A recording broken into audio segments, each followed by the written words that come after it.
Most published D&D modules fail at the table, not because they're bad, but because they're run exactly as written.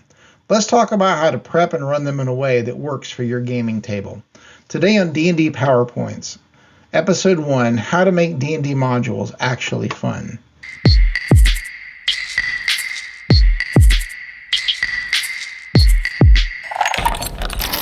Hi, my name is Mark, and I have been a Dungeon Master and a player of role-playing games since 1986. It's my 40th year as a game master. I also make music under the name Cool Nerd Mark. My songs are about, all kinds of nerdy topics from D&D to Star Wars to Marvel Comics. I also am a teacher, and I love making PowerPoint presentations. And I thought, how could I put those things together in a way that might be entertaining to some people? And that's why I have come up with this idea to put out a D&D PowerPoint every week for the next 90 days and see how it goes. This is the first one. It's called How to Make D&D Modules Actually Fun. I have made a lot of adventures on my own over the years, original campaigns and content, but I also love to run modules. There's just something about that shared experience of playing a game that thousands of other people have also tried. And, in some ways, it's less work than writing up your own adventures, but in some ways, it can be just as much trouble. So we're going to learn today about some of the tips that I have for preparing and running modules. This is not the only video you can find on the internet. There are lots of these about this topic, but this is my take on it, and I hope you enjoy it. So the thing about modules, or published adventures, whatever you want to call them, is they are written by a writer who doesn't know you and doesn't know your group. So that's one of the main problems that they have. So the writer doesn't know a lot of things about you and your group. They don't know your player's gaming experience. They don't know if you're brand new to the hobby or if you are, a veteran group. You have this adventure here, the D&D starter set that is specifically designed for brand new players. And then you have, this Pathfinder adventure that kind of assumes you've been playing a while, and so it might be a little, overwhelming to a new game master. Speaking of that, they don't know your experience as a game master, as a GM. And they don't know your group size. A lot of times modules will assume a group of 4 to 6 because that's pretty common. Older modules, if you want to go back and run something from the 1970s, are going to assume a much larger group because back then groups tended to be 8 to 10 members in size or even more. And of course, they don't know your play style. They don't know if your group is really into deep immersive role playing, if your group is old school and likes to kick down the door, fight the monsters and get the loot, or if your group is a kind of more of a puzzle or mystery solving type group. They don't know if your group likes a serious or a more lighthearted tone for your game. So all of these things you need to come up with yourself, how you're going to modify the module to make it be a good fit for your group so that everybody at your table will have fun. One of the things that you need to consider changing or modifying for your group are the encounters in an adventure. So when you're designing an original encounter or you're modifying one that's already been done, there are questions you want to consider as you're doing that. You want to think about the sweet spot for encounters. I like to call it the Goldilocks zone. You want encounters that for the purpose they're going to serve are not too easy, not too hard, but just right. So some of the questions to consider to get your encounters in that Goldilocks zone are: how long do you want the encounter to be, and how deadly do you want it to be? So the answer to this question really depends on the purpose of your encounter and where it lies in the story arc of the adventure. So near the beginning of an adventure, you're really wanting to warm your group up and kind of get them into the action. So you don't need a long or a deadly encounter to do that. And in fact, having a long encounter can really drag things at the beginning, and a deadly one can really cut things short before your players really have time to get invested in your story. So think for that early encounter that you want to go about 2 to 3 rounds, and that you want it to you want 1 or 2 characters in the party to take damage. So that is kind of the goal you want to set with that encounter. For a mid-adventure encounter, you want to think about your encounter lasting about 3 to 4 rounds, and 1 or 2 characters should take moderate damage, or maybe have some sort of condition imposed on them that will make it more difficult for them to go forward, or where they have to spend some healing resources to get them back up to full strength again. And then when you get near the end of the adventure, you might have a couple of those mid-tier encounters, but when you get near the end, you're going to have that final encounter, that boss fight. That should last between 5 and 8 rounds, and in that encounter, the danger level should be as such that character death is a real possibility, but a total party kill should be unlikely, because nobody really likes to end an adventure that way. The system that you're playing with really does matter here. Any game system written that came out before 2010 is going to be a lot more deadly than recent systems. I've really not had any character deaths so far running 5th edition. I know it's possible, and I'm sure some of you might have had experienced that. But, when I ran 3.5, 2nd edition, Pathfinder 1st edition, and definitely with old school 1st edition games, characters died regularly, and that was just part of the game. And, people didn't get bent out of shape about it. But that's kind of what you want to think about is you want that possibility of characters dropping to feel real. Otherwise, you don't get that feeling of excitement and danger in your encounters. And you definitely want your final boss fight to feel dangerous. So a good encounter in a published adventure is already going to take into consideration some of the things that we just talked about in terms of having the encounter match the pace of the adventure. But whenever you are running a published adventure, you're going to want to think about whether or not you need to adjust the encounter. You might not always have to, especially if your group really sits in that sweet spot of 4 to 6 players, and a moderate amount of experience. But otherwise, you might need to make some adjustments. So if your group size is especially large or especially small, you want to think about adjusting your monsters based on that. And if your group has players in it who are really great at character optimization, they really know how to take the best feats and the best skill combinations and choose the best spells, the encounters that are written in your module are going to be way too easy for them, because they know how to play the game well. They have that level of game mastery, and you're going to have to make it more challenging for them to have a good time. You also want to think about the age of your players. Some monsters are really gruesome, and if you have a lot of younger players, you want to think about that in the way that you don't have to necessarily choose a different monster, but you want to tone down the gore a little bit to match the players that you have. And also, if you have younger players, they tend to be a little more impulsive, so giving them a little bit more leeway in terms of you want to teach their consequences for bad decisions, but giving them the chance to survive and learn from that is where you want to go. But if you have players with a lot more experience with the game, that's where you might want to think about things like, how many times have they already fought a giant rat, and how can I actually make this interesting? Because you want, even with a mundane encounter, you want it to feel fresh and new to your players, because that's how you get to be exciting. All right, so how do you make those adjustments? Well, I like to think of it in terms of upshifting or downshifting an encounter. So in this encounter with Prince Adam, you have him upshifting to He-Man, the most powerful man in the universe. So one way that you can easily upshift a monster is just to add hit points. And that definitely makes your monster more durable, but it doesn't necessarily make them more dangerous. And if your goal is just to make the encounter last longer, then by all means, go ahead and add hit points to the monster. You can also increase the damage output, and that definitely will actually make your monster more dangerous. So you can do that by adding a bonus to damage or even adding additional damage dice.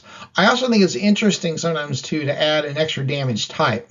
So the monster is now doing the same damage that's in the stat block, but you're adding a d4 of fire. Just to make it a little more challenging, or even just a single point at lower levels. You can also add special attacks. So give your monster some spells, or a constrict ability, or a grab, or some other ability that they have that makes sense for that monster. You can also just simply add more of the same monster. You want to be cautious about not outnumbering your party, because that can get difficult. But definitely, if you only have one monster and you have a large party of 5 or 6 or even more, a single monster, that means they get 1 attack for every 6 attacks that your group has, and they're just going to become a victim of that action economy. So adding a minion gives the players something else to focus on, and maybe the villain someone that's spendable to hide behind in order to get off their abilities. So that's something else to do to adjust. I also love adding hazards. So if the battle is written seems a little easy, throw in a thunderstorm, or throw in some difficult terrain, or an earthquake, or something that makes it more hazardous and more exciting. The next episode that I intend to do is going to be all about making those battlefields more interesting and more dangerous.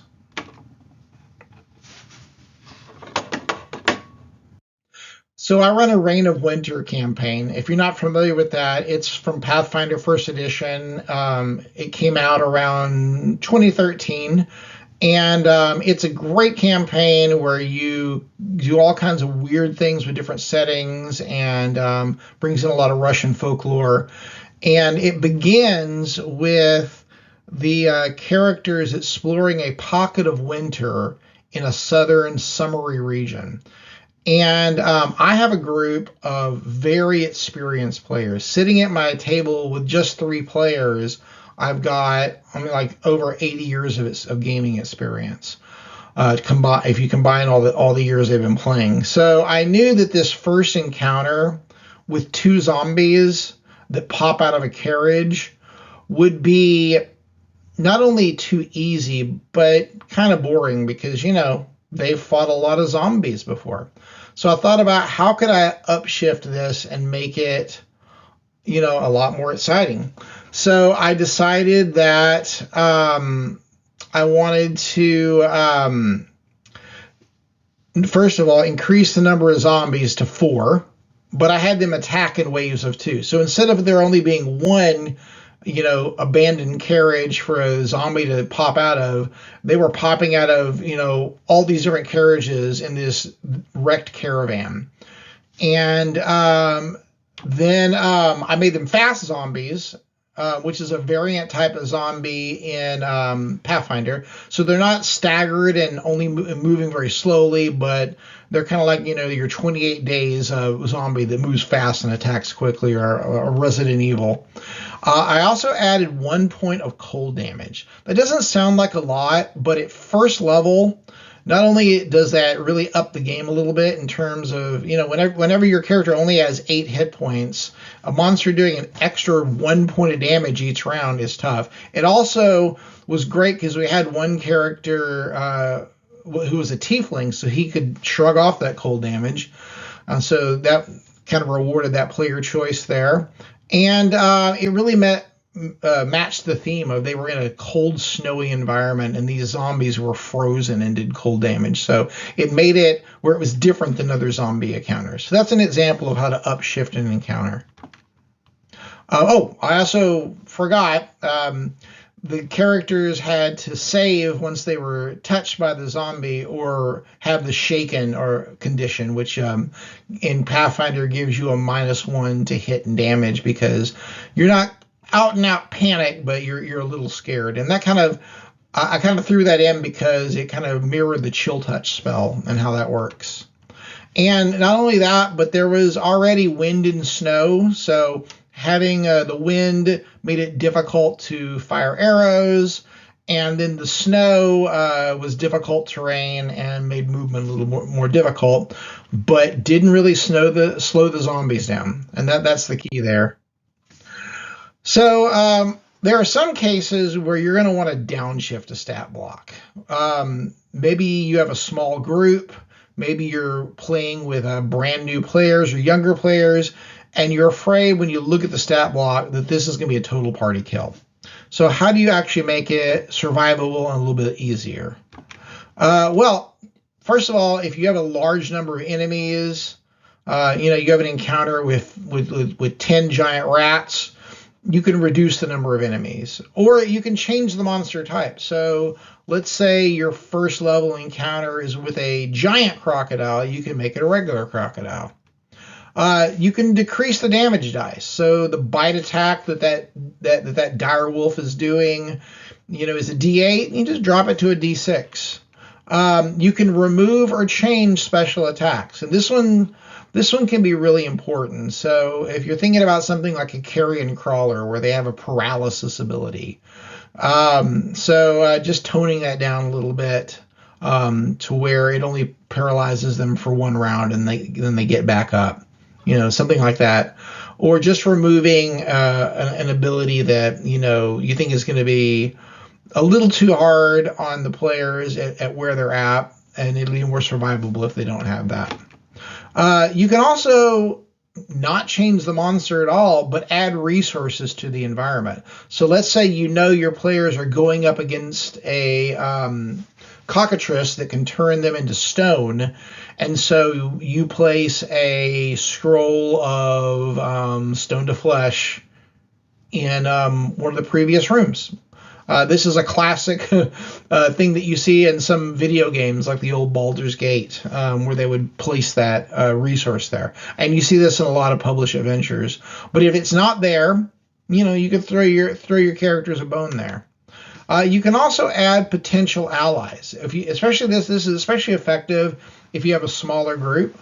I know some people are not fans of the DM NPC, but it doesn't have to be someone that joins the party. Just another creature, maybe even something as simple as a dog that the players can temporarily team up with to get a little bit of help in their fight.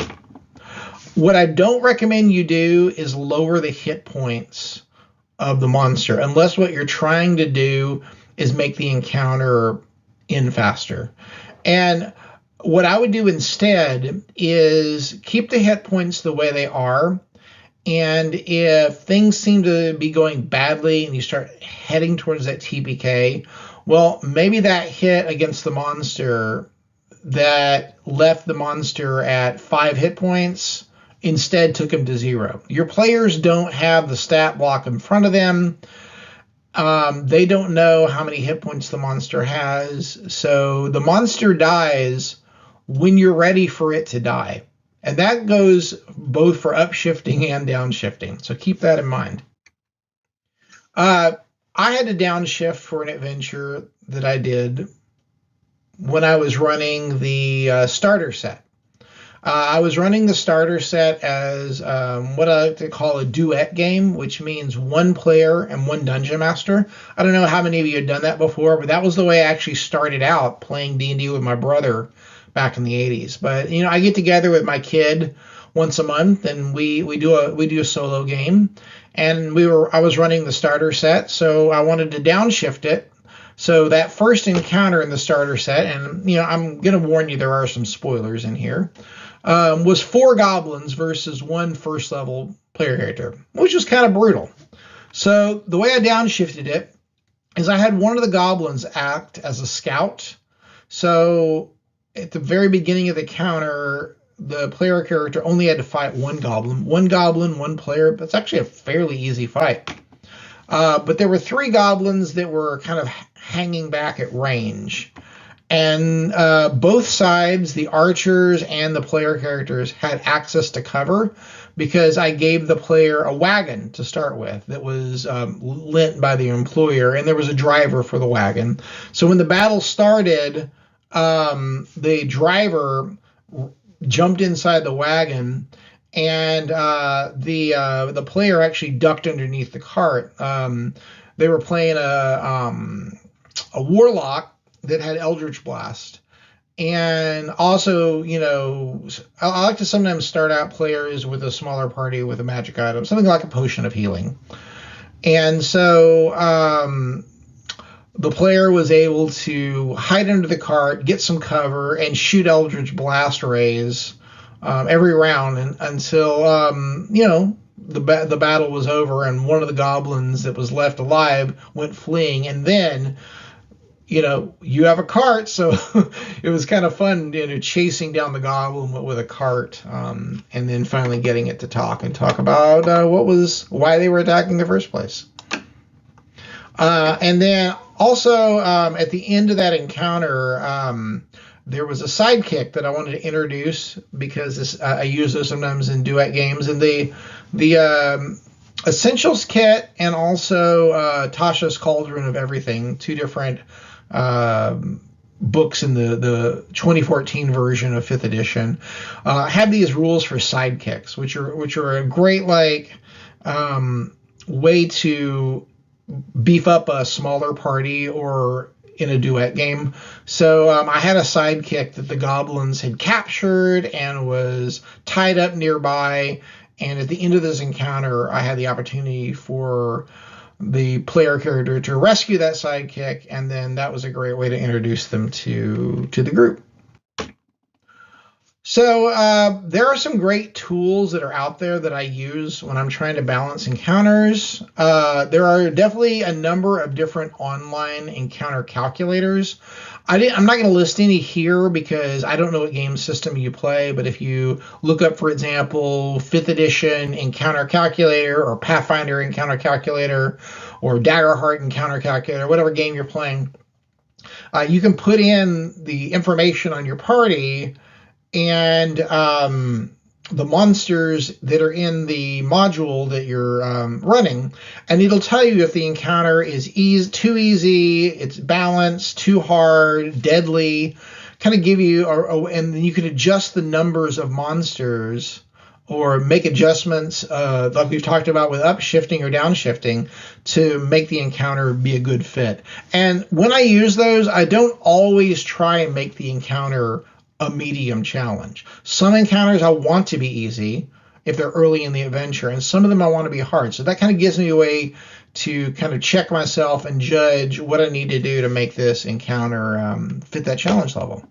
A lot of the modules that you're going to run have specific forums, and I have used these extensively. Even older games, like I'm running Reign of Winter now, which came out 13 years ago, but I can still go online and find forums where people talked about the different encounters. And if you have the time, that's a great way to make some of those adjustments on the fly.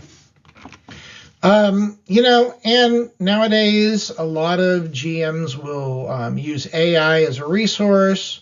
I don't ever suggest using AI to write adventures, but I have a few times, take an encounter, put it into to ChatGPT and ask, is this balanced? And I kind of find that AI tends to want to make your encounters easier than they need to be for your group. So being really specific with your prompt and saying, hey, I have a really experienced group, or, this is actually what I'm trying to accomplish with the encounter, will get you a little closer to where you want to be. Some adventures have built-in adaptable content. One good example is the D&D Essentials Kit. So the adventures in there are set up with different levels in mind, ways you can adapt it by level, and also for your group size. A lot of times it'll say things like, for this encounter, put them up against one fewer orcs than there are players in the group. So things like that are great. Pathfinder Society both for first and second edition Pathfinder, make scenarios that have a range of adventures. So they'll have a lower and an upper tier that you can adapt your content to. So those are great. And they also have adjustments for larger and smaller groups. And then the adventure that I just finished writing, Cool Nerd Adventures, Strange Tales for Small Towns, is written for character levels 1 through 4. And you can actually play the adventures in any order, although I do recommend starting at the first one and playing them through. And for each adventure, they are adapted for different levels. So, for example, the monsters are different at the lower versus the lower tier is levels 1 to 2. The higher tier is levels 3 to 4. And even there's even a chart that's written into each adventure that judges the difficulty of different skill checks. So you'll have like easy, medium, hard, or very hard skill checks, and the numbers you have to roll to succeed at those are different depending on whether you're at the lower or the higher tier. So those types of adventures with adaptable content can be great if you're looking for something that'll really fit your specific group. So this is the part where I do my shameless plug, and I'm going to talk about that adventure that I wrote. So the adventure is called Strange Tales for Small Towns, and it's really a collection of adventures that are based on my my album, The Remaster. Like I said earlier, I write a lot of nerdy songs. So the first adventure is called Bread Dog, and it's an adventure about a small town called Hearthwell, where you face off against some dogs that were summoned from hell and caused a fire in a bakery. And so you kind of go through an investigation, figure out what's going on there, and try and set things right. The second adventure is called Luminous. This is kind of some of the artwork for that. And you can tell that's an adventure loosely based on, Star Wars. And in that, you meet this goblin monk who's part of a special order. And, he's in his last days, and he wants to pass on what he's learned to some young aspiring adventurers, and so you go through all this training where you learn his secrets, and then I won't tell any more than that. The third adventure is called Boldly Going. It's more Star Trek themed. These are still Dungeons and Dragons adventures, but they have some of these more cross-genre aspects to them. So in Boldly Going, there is a spaceship that has crashed in a small hillside town of Nova Glen into a barn. And your characters at this point have joined an organization called the Rural Investigations Division, or RID. And they send your group out to investigate this crash. And there you meet a space elf. And he has a propulsion system for his ship has been damaged, and he needs you to go and get some crystals. And he can't do it himself because he's got a dying co-pilot that he has to take care of. So you can work to get healing for the co-pilot, get the crystals for his ship, but also you have to deal with some other space travelers nearby that aren't quite as friendly. And the final adventure is called Smash. And in that adventure, you're in another small town up in the mountains. And things have gone a little crazy. There's something in the water that's turning people into monsters. And at the beginning of the adventure, you have this green monster with ripped up pants and a club. And you have to kind of, calm him down and keep him from hurting other people and damaging property. And you have to figure out what's in the water here and what's causing all this to happen. So that's kind of what my adventures are all about. The book itself is, I think, a good value. The print copies are going to go for $25, but right now they're on sale for $20. Print copies will be available in March, but you can pre-order now if you're watching this prior to March 1st, 2026. And the PDF is already out, so that one's only $15. If you order the print copy, it's a bundle, so you get both. So it's a good deal. You can also order each of these adventures individually for $5 each. So there you go. I want to talk a little bit about the CD that this is based on, the remaster, for those of you that aren't already familiar with my music.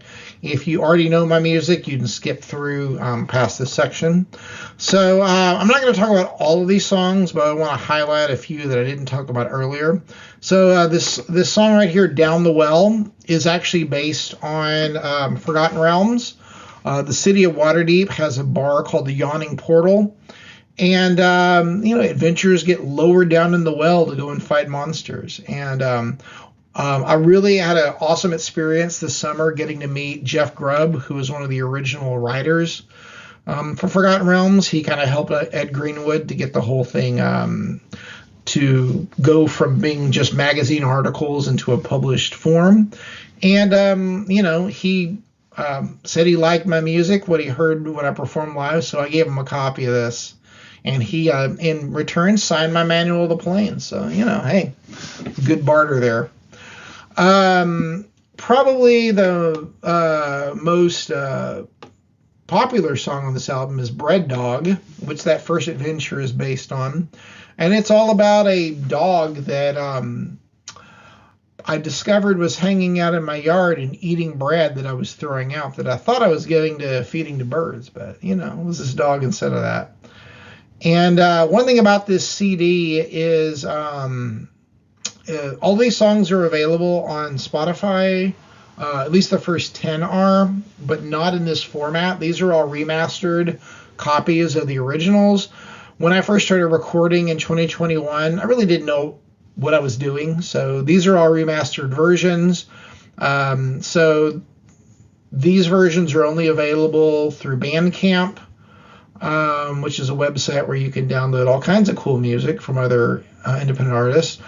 And they're available in CD off my website, which is coolnerdmark.com. Or if you happen to see me at a show, you can pick one up. And this CD also has a couple of bonus tracks. An old country song called Bimbo that my mom asked me to record. And Nothing But Me is a cover of a love song that my dad wrote to my mom. So kind of a little bit out of the genre of what I usually do, but I like to throw in a couple of different things there. So those lean into a little bit more country, whereas the rest of my music is a lot more rock and roll. The most rock and roll being Star Sugar, which is also a song based on a role-playing game. If you're into Starfinder, the sci-fi version of Pathfinder, it's based on one of the scenarios in that setting. I have a second album called Reptiles and Monsters that I'll talk about next week. It's more of a horror film. Just like the last one, if you get the CD or the online version on Bandcamp, I throw in an extra track, which is my cover of two different versions of Scooby-Doo, which is kind of cool. And I also have a couple of singles out that I've put out since then. So I have a new and improved hard rock version of Bread Dog, because the original is just me and a guitar, and this has drums and bass and multiple layers of guitar. And then my latest single is called Only on VHS, and it's about my collection that I have of over 20 James Bond movies on VHS tapes. It just kind of got like this funky beat and some cool drums and lots of guitar. So if you like upbeat rock and roll, that's going to be something that you'll probably enjoy. So thank you if you've stayed with me this long. Definitely, I appreciate that. These episodes will probably end up being about a half hour long, maybe a little longer, maybe a little bit shorter. Next week's episode is going to be level up your D&D battlefield. So I'm going to talk about ways to make your battlefields a little more interesting and dynamic. So thank you. This has been D&D PowerPoints, and I am Cool Nerd Mark. See you next week.